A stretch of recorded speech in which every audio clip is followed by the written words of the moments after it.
এখানে সুন্দর একটা পিস ফলে গাছ, অনেক পিস ফল আসে, কিন্তু আমরা ছোটবেলায় খেলে পিস ফল।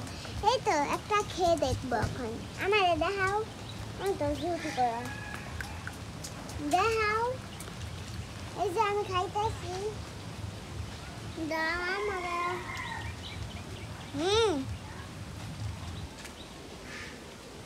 দাও ডাল একটা ঘরে গিয়া তবে আমার হাতে দাও সবটি। একটা দাঁড়াও, আমি ছিঁড়ি একটা। সিরা খাইয়ে দেখাও খাগা। যাও তুমি।